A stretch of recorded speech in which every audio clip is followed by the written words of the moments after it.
setidaknya sedikit memahami tentang persiapan. Nah, ini rencananya setelah kita akan mengadakan visitasi terkait akreditasi. Jadi Bapak Ibu yang saya hormati, jadi agenda utama kita adalah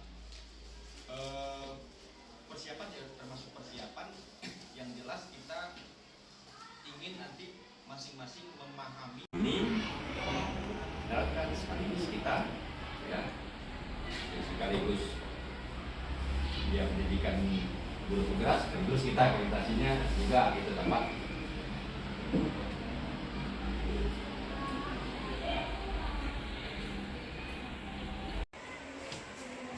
Oke, selamat pagi Bapak Ibu semuanya. Yang terhormat Bapak Kepala Sekolah, Bapak Pelatih Ito, dan Bapak Ibu guru yang saya hormati. Sebelumnya saya ucapkan terima kasih karena telah meluangkan waktu untuk saya dalam menyampaikan diseminasi budaya positif sebagai tugas guru penggerak modul 1.4. Di sini saya akan menyampaikan diseminasi budaya positif. Sebelum masuk ke materi, saya akan mengajak Bapak Ibu guru sebentar untuk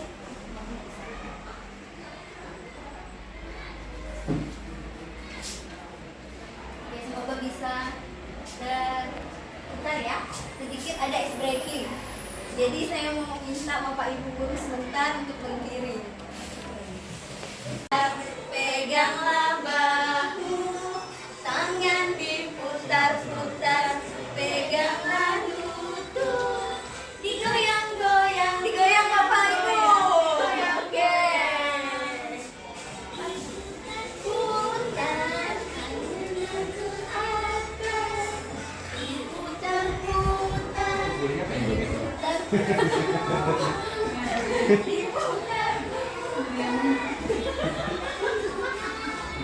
Kanan,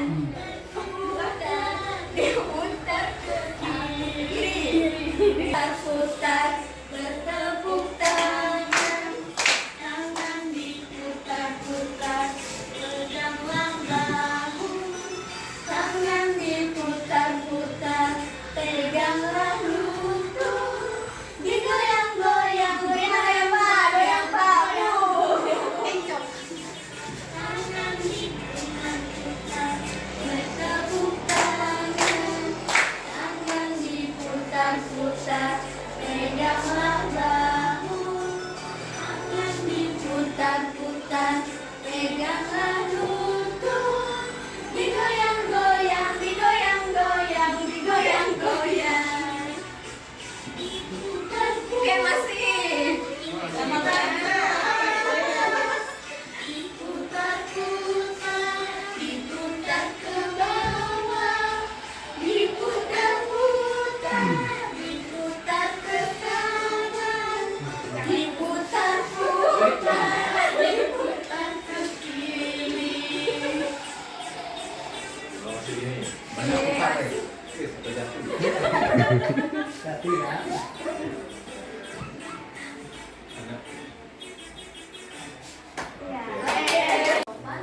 Kemudian boleh makan dan minum dengan tenang.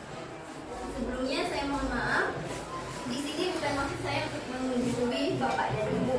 Saya hanya sedikit berbagi pemahaman tentang budaya positif ya. Di sini saya juga masih sangat belajar dari Bapak dan Ibu juga. Oke. Kemudian pertama, mungkin sudah tidak asing lagi dengan yang namanya budaya positif. Sebelumnya ada yang mau kasih gambaran apa itu budaya positif? Budaya positif menurut Bapak Ibu. Vero? Budaya positif menurut Ibu dalam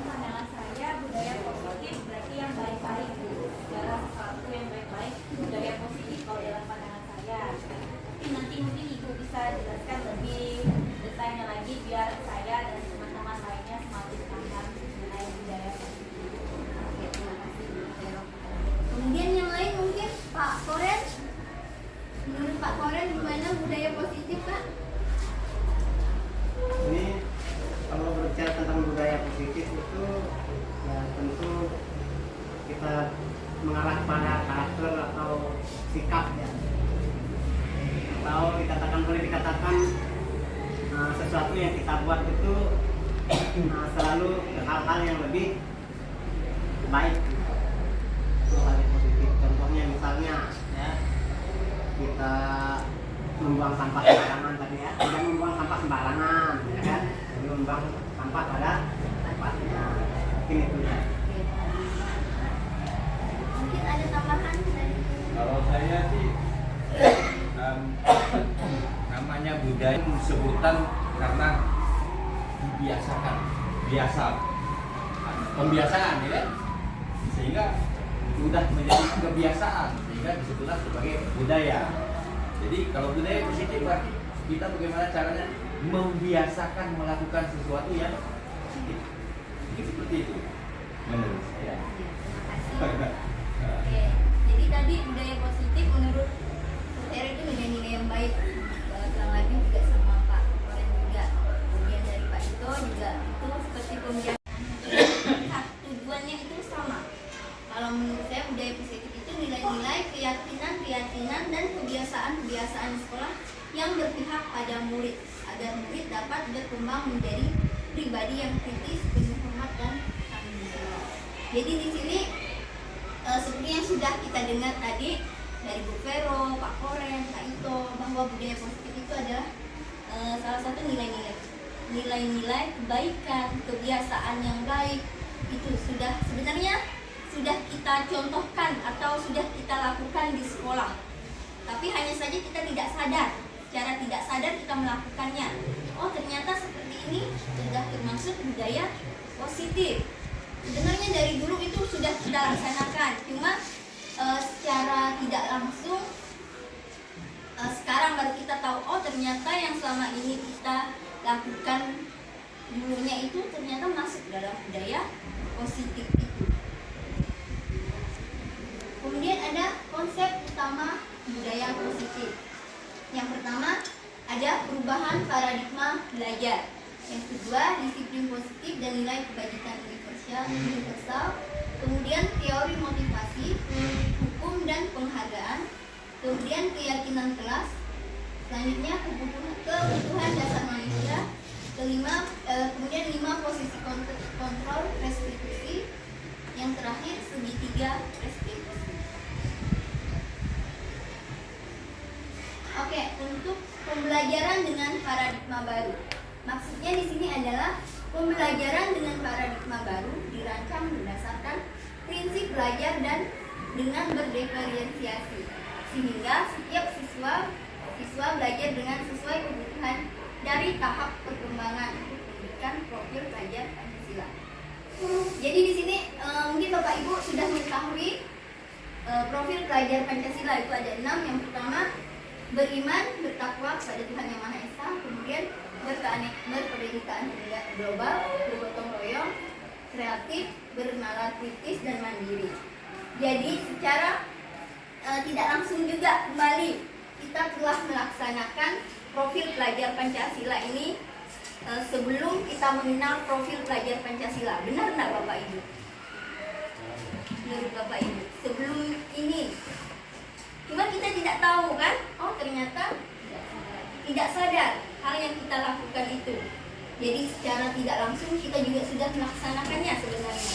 Cuma tadi kita tidak terdokumentasi, tidak terancang, istilahnya seperti itu. Saya tidak mencontohi guru yang lain, saya sendiri. Di sini saya untuk nilai-nilai kebajikan universal, saya lebih cenderung selama ini saya baru sadar. Ternyata saya selama ini memotivasi anak bukan dari intrinsiknya, tapi dari ekstrinsiknya. Nggak tahu gimana kalau Bapak Ibu. Contohnya, menyuruh anak melakukan sesuatu dengan imbing-imbing. Oke, nanti Ibu kasih kamu permen kalau bisa menjawab soal nomor 1 misalnya. Itu kan motivasi dari ekstrinsik kan? Sedangkan kalau dari intrinsiknya itu mereka keinginan sendiri. Apakah di kelas Bapak Ibu biasa menemukan siswa yang seperti apa? Lebih ke intrinsik atau ke ekstrinsik? Mungkin yang saya mau tanyain guru mata pelajaran lah ya. Kalau untuk pelajaran matematika gimana Pak? anak-anak lebih banyak motivasi sedikitnya dari dirinya pun sendiri.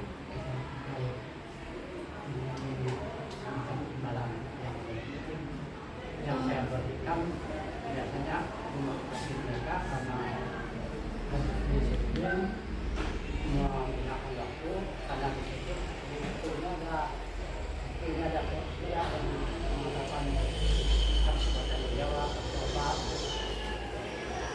mendapat hasil yang baik. Jadi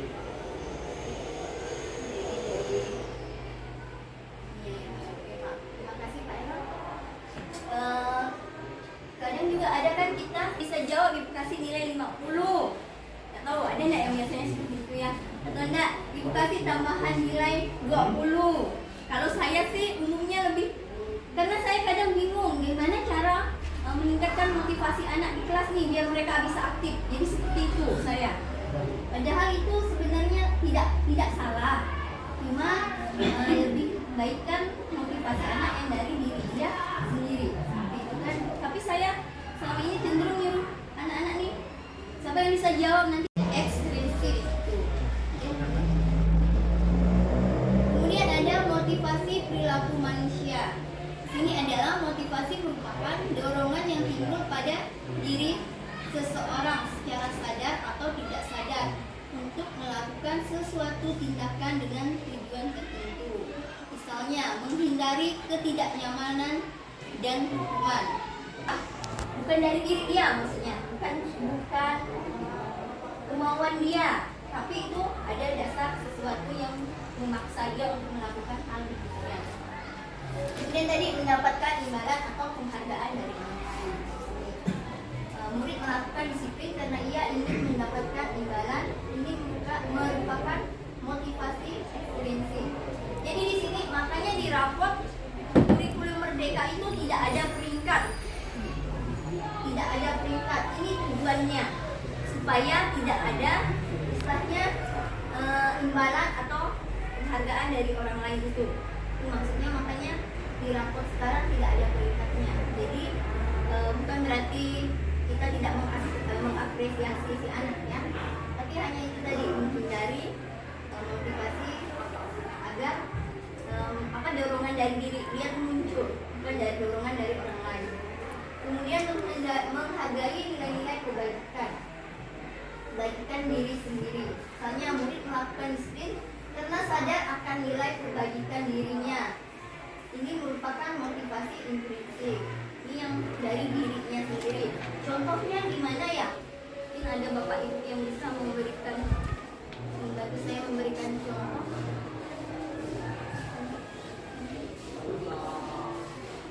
Memberikan contoh. Karena sadar akan nilai kebaikan dirinya. Jadi itu juga ya. Jadi hanya motivasi mereka juga.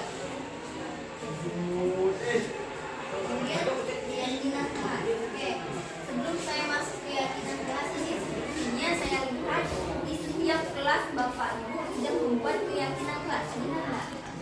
Sudah ada semua kan ya keyakinan kelas kan? Jadi secara garis besar pasti juga sudah mengetahui apa itu keyakinan kelas.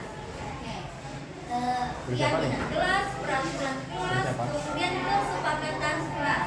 Itu sama atau berbeda ya bapak ibu?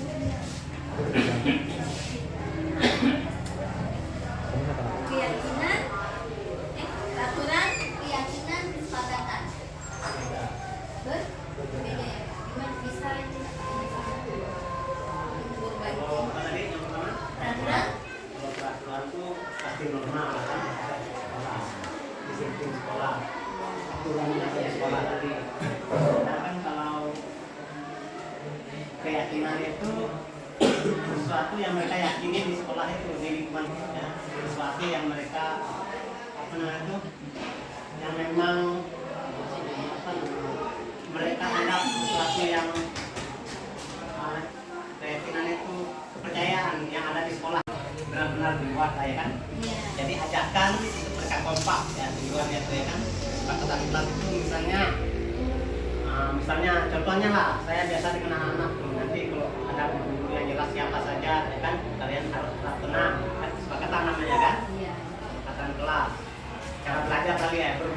belajar ya kan. Kalau kesepakatan kelas yang lainnya juga bisa juga misalnya beli jam kan kesepakatan kelas juga ya kan. Nah, nanti kontak gimana caranya kalau memang mereka buat. Tetapi yang bagusnya yang dikatakan kesepakatan kelas itu mungkin ya berhubungan dengan tata tertib lah yang dalam ruangan ya kan. Seperti yang saya katakan tadi, kalau ada guru-guru menjelaskan kita diharap tenang ya kan, harap tenang, harap mendengar, jangan banyak ya itulah ya, konsentrasi lah, fokus lah kita kan. Nah, jadi seperti itu saja. Jadi itu tadi ya, perbedaan peraturan kelas, keyakinan kelas, dan kesepakatan kelas. Saya sudah mempraktekkan. Saya tuh kira kesepakatan, keyakinan, peraturan itu sama, ternyata berbeda. Setelah saya pelajari ternyata berbeda. Dan selama ini juga ternyata saya itu lebih membuat peraturan kelas. Mengapa saya bilang peraturan kelas? Karena saya tidak mengajak siswa-siswa saya atau mendiskusikan apa yang menjadi kesepakatan kelas. Tiba-tiba saja plak, tidak saya buat, saya tempel, saya suruh anak tempel. Itu sebenarnya adalah peraturan kelas. Tapi untuk keyakinan kelas itu ternyata kita namanya kesepakatan ya Bapak Ibu ya, otomatis pasti kita bersama-sama kan, bersama-sama kita di dalam kelas kita mengajak siswa untuk membuat kesepakatan kelas. Jadi saya tanya sama siswa saya, selama ini ibu membuat kesepakatan kelas atau peraturan kelas? Peraturan kelas Bu. Kenapa? Karena ibu tidak mengajak kami untuk membuat hal tersebut. Ya udah masuk satu poin kan. Jadi ketika mereka kelas 9 ini saya ajak mereka membuat kesepakatan kelas. Seperti contoh, saya memberikan mereka kertas tip note. Di situ mereka curang pendapat. Mereka terserah mereka mau berpendapat apa, mereka ketik. Mungkin ada gambarnya. Kita tuliskan, kita jadikan kesepakatan kelas. Jadi kita ambil kesimpulannya. Ya, Bu. Oke, jadi ini kesepakatan kelasnya kan. Jadi dari 22 orang itu saya ambil kesimpulan.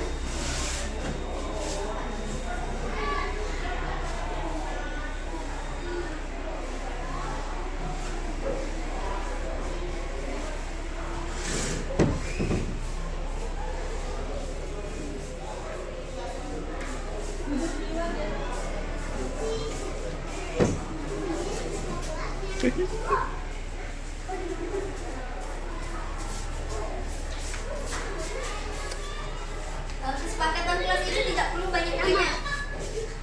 Kalau misalnya 20 siswa lalu 22 siswa kita masukkan, karena nanti akan bisa-bisa tidak terjalan apa? Tidak terjadi atau tidak dilaksanakan. Contoh yang pertama,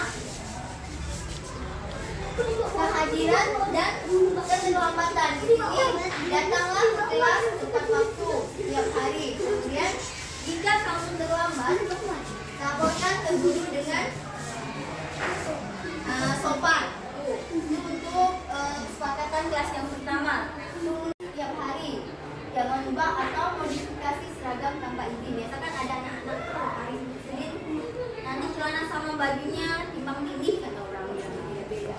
Kemudian peralatan sekolah, pastikan membawa semua kelengkapan yang diperlukan. Pinjam dengan izin jika perlu. Kemudian yang ke bawah,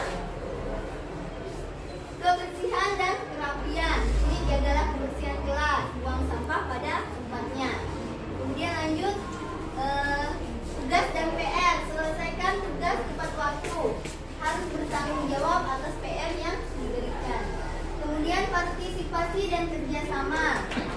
Ikut semua kegiatan kelas dengan antusias. Kerjasama dengan kelompok dengan baik, dalam kelompok dengan baik. Selanjutnya,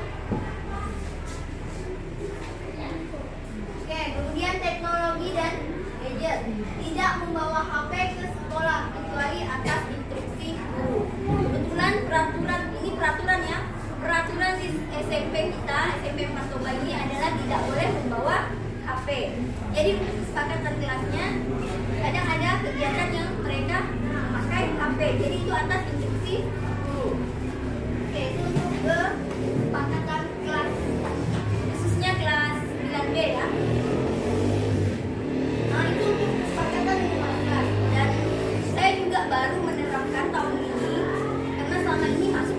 setiap kelas menerapkan kesepakatan kelas dan kesepakatan mata pelajaran. Saya buat seperti itu. Jadi setiap pelajaran PPKN, tapi ini berbeda dari kelas 7 sampai kelas 9 itu berbeda kesepakatannya karena saya mengikuti keinginan anak. Jadi tidak mutlak misalnya kesepakatan pelajaran PPKN itu dari kelas 7 sampai kelas 9 tidak. Kalau khususnya untuk saya, kalau Bapak Ibu nantinya terserah bagaimana konsepnya di lapangan. Kalau untuk saya setiap kelas itu berbeda. Bu, nggak boleh keluar Bu sebelum jam istirahat. Oke. Tapi saya tidak mengiyakan untuk yang itu. Atau ada yang kebelet atau apa kan kita tidak bisa membatasi mereka kan. Itu. Kemudian ini tadi. Kemudian kebutuhan dasar manusia, bertahan hidup, kasih sayang dan rasa diterima, penguasaan, kebebasan dan kesenangan. Jadi budaya positif ini tidak lari dari kebutuhan dasar manusia. Contohnya, dia melakukan sesuatu karena untuk bertahan yang banyak kita dapatkan di sekolah. Ya enggak?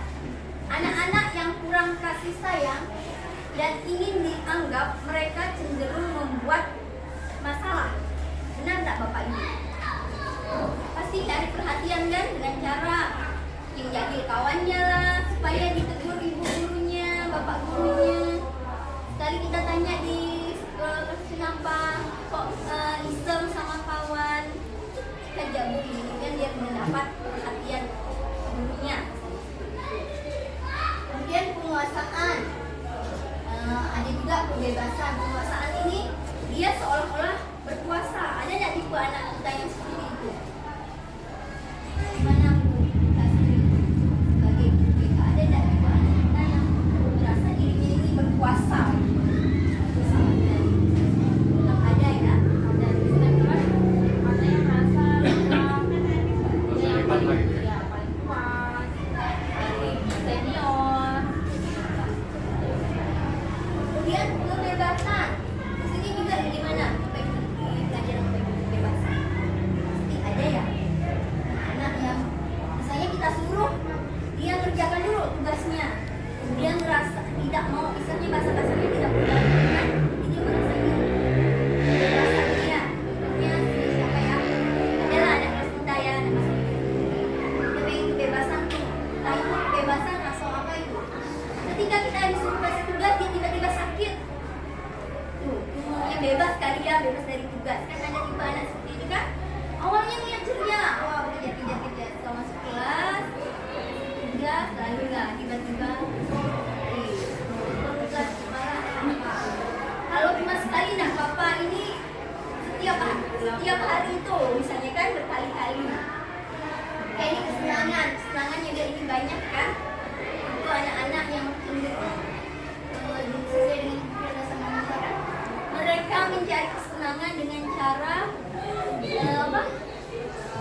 menjahili kawan-kawannya tadi. Tuh, kesenangan. Kemudian lanjut.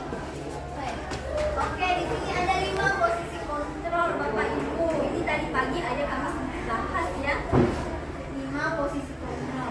Yang pertama ada penghukum, pembuat merasa bersalah, teman, pemantau, manajer. Di sini posisi kontrol Bapak Ibu ini sebagai apa?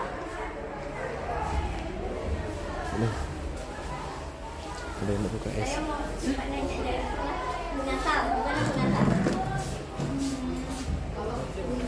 Anaknya lihat anaknya keseringan kita tuh keseringan kita yang buat ini.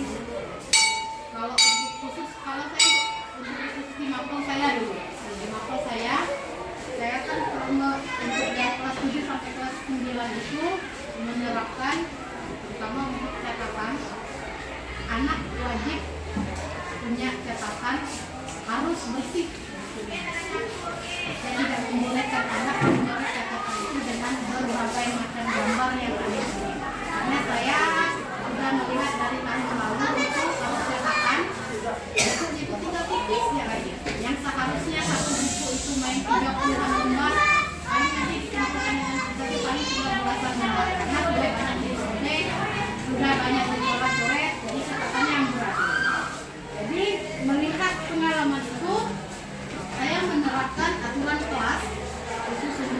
saya, catatan tidak boleh dicoret-coret. Kemudian kalau ketahuan, dicoretkan yang pertama hukum. Tapi untuk kali ini di semester ini saya mencoba menerapkan untuk tidak menghukum kalau menemukan pertama, kedua. Tapi kalau sudah ketiga kali melakukan, baru kita menerapkan. Menghukum itu mungkin dengan lihat kemarin sudah 2 kali saya temukan anak yang seperti itu, jadi saya tanya dulu mau buat apa. Kalau dia tidak bisa menjawab buat apa, paling yang saya berikan dengan dia sanksinya adalah coba kamu periksa laci semua temanmu ada sampah gitu. Kalau ada sampah, tolong bersihkan dulu, buang dulu. Setelah kamu merasa kelas sudah bersih, buang, baru boleh masuk kelas. Tapi dengan catatan yang kamu buat itu tidak boleh diulangi lagi. Untuk sementara ini kita di posisi Terima kasih Bu Nata. Kalau dari Bu Nata itu posisi kontrolnya adalah penghubung. Kalau Bapak Ibu yang lain? Kalau saya biasa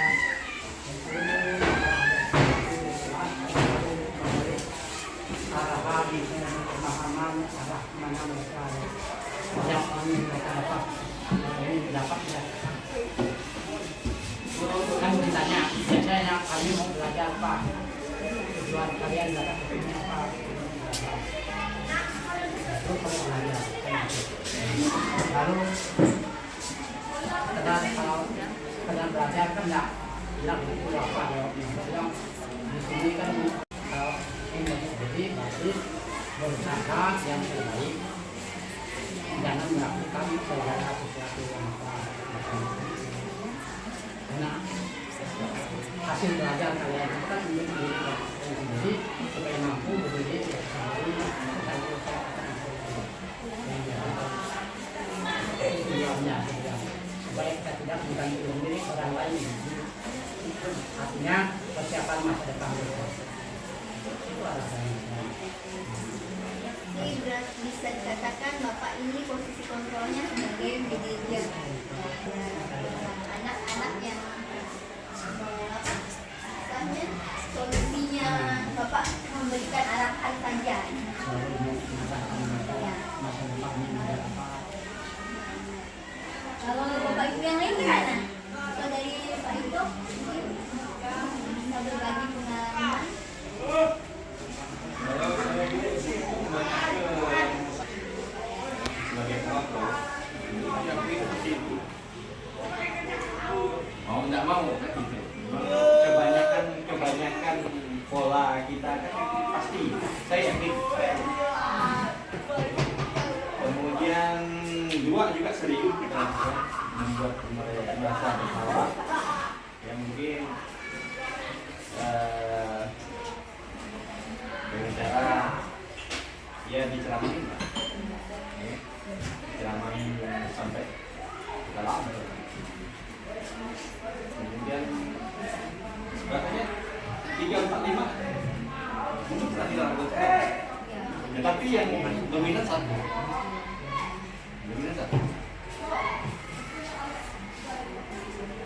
Ya betul. Kalau saya sih lebih banyak ke biasanya kontrolnya. Ya sebenarnya katanya itu kan Pak 5 posisi kontrol yang seharusnya dilakukan oleh seorang guru yang dimiliki seorang guru itu adalah posisi manajer kan? Iya, manajer pasti pernah dilakukan dulu. Iya. Tapi yang jelas ini mungkin ini dibuat penghukum 1, 2. Sebenarnya semua guru di sini tetap manajer ke nomor 1. Kita udah memperingati arahan. Akhirnya tadi berakhir ke 1 itu sebenarnya Iya Pak. yang terakhir memang kan? kenapa? Tadi saya ngomong yang paling atas saya selalu bilang guru ini sebagian percaya dulu, saya bilang itu setiap kali dulu misalnya kalau kalian itu mau mengerti, kalau guru diam, guru itu tidak mau itu, tapi nampaknya kalian tidak mau mengerti seperti itu. Akhirnya guru meminta, kalau saya tak mau, kalian dikeraskan. Kalau kalian dikeraskan, nanti entah kalian berdam dari gurunya, entah kalian itu tidak suka lagi menggunakan beberapa. Kenapa? Akhirnya belajar kalian punya yang baik, dengan yang sadar bahwa tidak perlu dimarah, tidak perlu kalian dulu diam dulu. Apa itu berarti ada yang baik. Sekarang kita bentuk atau ciptakan suasana kelas yang baik, jangan sampai ada sesuatu yang tidak membuat suasana kelas ini tidak baik.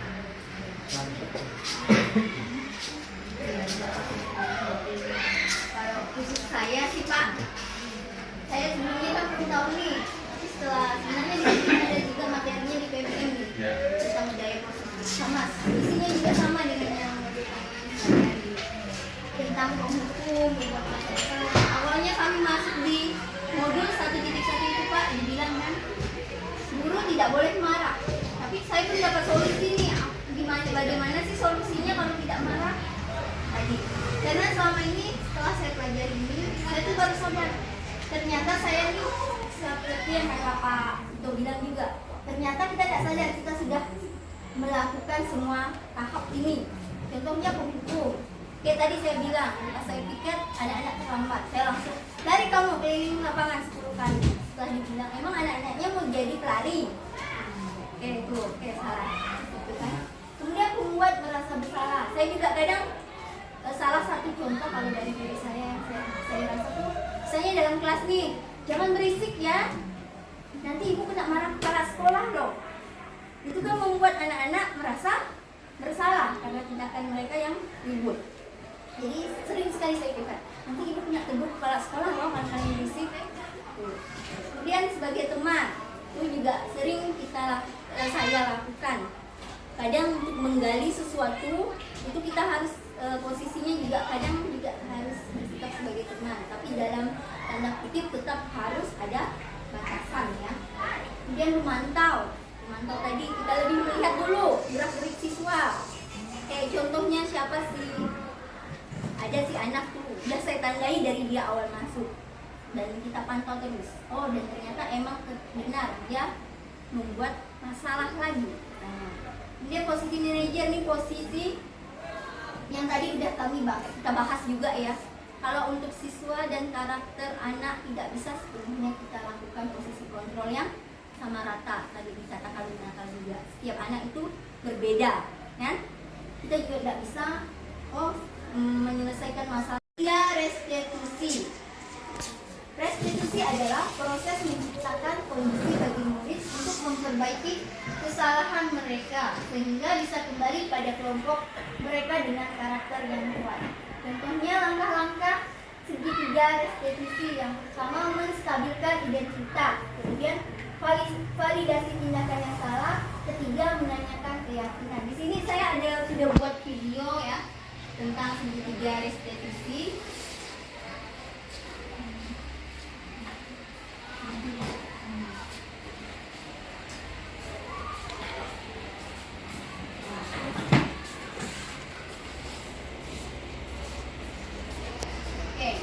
Ini ada saya buat 2 kasus, tapi saya hanya menampilkan 1 kasus saja ya. Untuk contoh penyelesaian segitiga restitusi.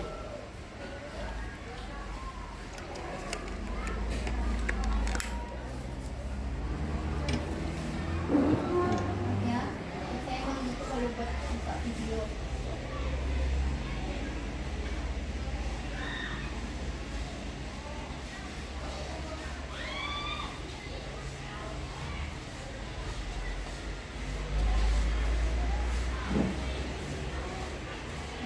Jadi ada 3 langkah segitiga restitusi. Yang pertama, menstabilkan identitas. Yang kedua, validasi tindakan yang salah. Ketiga, keyakinan kelas.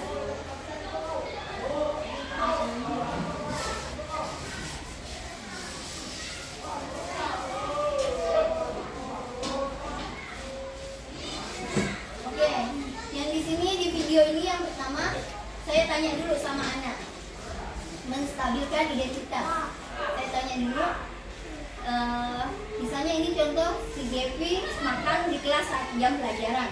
Saya tanya dulu, Gevi tahu kenapa ibu panggil ke sini? Itu adalah menstabilkan identitas. Sekali ibu bilang, tadi ibu mendengar dari guru mata pelajaran bahwa Gevi makan di kelas. Itu masih posisi menstabilkan identitasnya ya. Jadi dia mengakui kesalahannya, kemudian kita validasi tindakan. Baru kita tanya, apakah makan di kelas itu pernah? Tidak. Oke, ini menstabilkan identitas masih tidak. Kemudian setelah kita memvalidasi tindakan, tadi kita tanya, dia tahu nggak kesalahannya itu apa? Boleh nggak sih makan di kelas? Tidak boleh. Kemudian keyakinan kelas, kan tadi kita dapat keyakinan kelas tuh atau kesepakatan kelas. Kita tanya, kesepakatan kelas kita apa? Jangan misalnya tidak boleh makan di dalam kelas. Itu berarti dia sudah melanggar keyakinan kelas. Jadi kita tanya, apa keyakinan kelas yang sudah Gevi perbuat? Oke.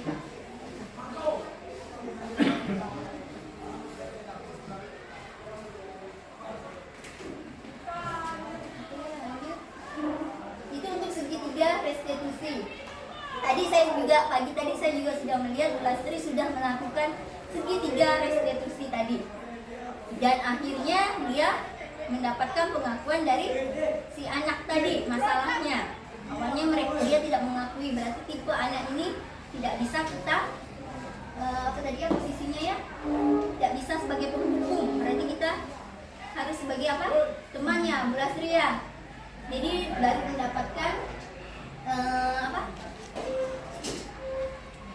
keterangannya yang benar, kenapa dia melakukan itu, siapa-siapa saja yang ikut melakukan hal itu.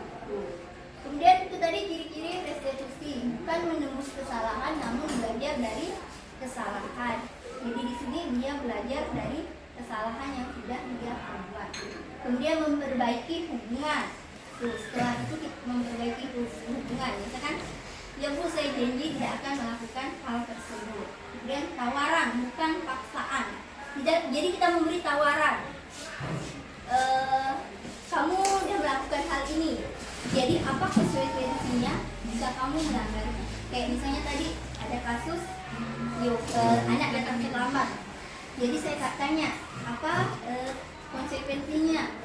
Saya ketinggalan pelajaran Bu. Itu. Kemudian menuntun untuk melihat ke dalam dirinya. Menuntun tadi kan, kayak yang sudah dilakukan. Ya ini lebih ke guru BK juga sih sama wali kelas ya. Lebih dapat menuntun si anak tadi, kan? Kemudian mencari kebutuhan yang mendasari tindakan. Oke, kebutuhan yang mendasarinya. Tindakannya tadi apa-apa, misalnya siapa-siapa yang berbuat dan juga masuk itu. Kemudian fokus pada karakter bukan tindakan. Jadi kita juga harus fokus pada karakter si pelaku, bukan tindakan apa yang harus kita lakukan.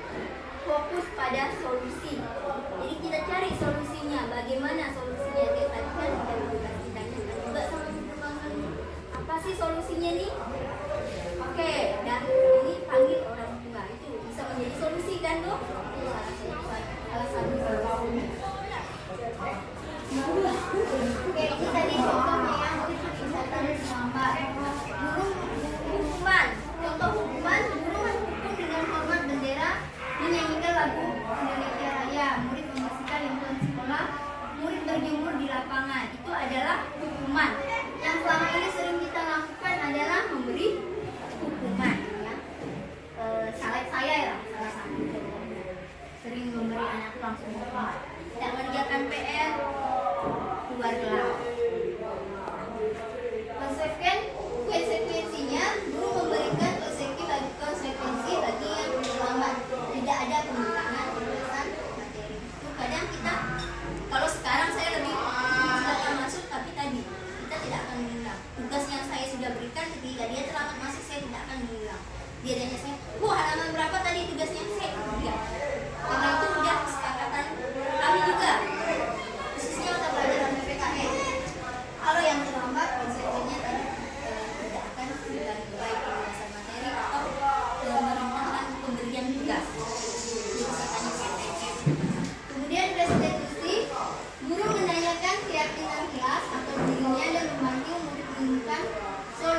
dari masalahnya. Ibu terbuka dan siswa menghormati guru dan dirinya. Jadi tadi sebenarnya ada kasus mbak saya yang satunya murid datang terlambat itu. Jadi kita cari solusi bersama supaya tidak datang terlambat. Alasan dia datang terlambat tadi karena tidur larut malam main HP. Jadi solusinya jangan sampai larut main HP, jam 9 cukup main HP-nya, tidur. Jadi besok paginya insya Allah tidak akan bangun terlambat. Tidak ada satu terlambat lagi di sekolah. Oke, sekian dari saya. Mungkin ada yang mau ditanyakan sebelum saya akhiri. Oke, sekian dari saya. Kurang lebihnya saya minta maaf dan saya ucapkan terima kasih. Misalnya kan susah dengar atau matanya kurang lihat, depan ini anak tindakan ya harus ada tindakan kita sesuai itu diperlakukan secara khusus.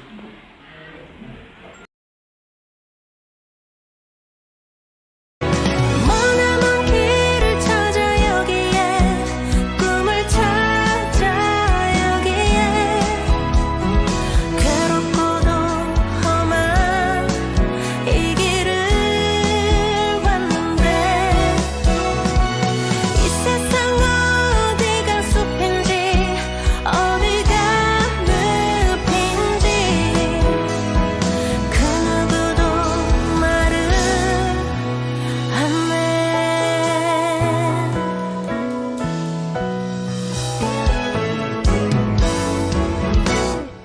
사람들은 저마다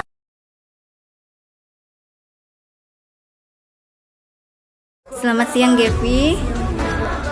Bagaimana perasaan Gevi ketika ibu menerapkan segitiga restitusi setelah Gevi melakukan sebuah kesalahan? Terima kasih Ibu karena sudah membuat saya sadar akan kesalahan saya. Ibu adalah wali kelas terbaik karena tidak langsung memarahi saya dan menyadarkan saya akan menilai kewajiban yang harus kita yakini. Oke, terima kasih Gevi. Selamat siang Yoga. Bagaimana perasaan Yoga ketika ibu menerapkan segitiga restitusi setelah Yoga melakukan sebuah kesalahan? Saya sangat senang Bu karena ibu tidak langsung memarahi saya saat saya melakukan kesalahan. Saya merasa dihargai dan tidak langsung dicap salah oleh ibu. Saya juga menyadari kesalahan saya. Saya berjanji tidak akan mengulanginya kembali.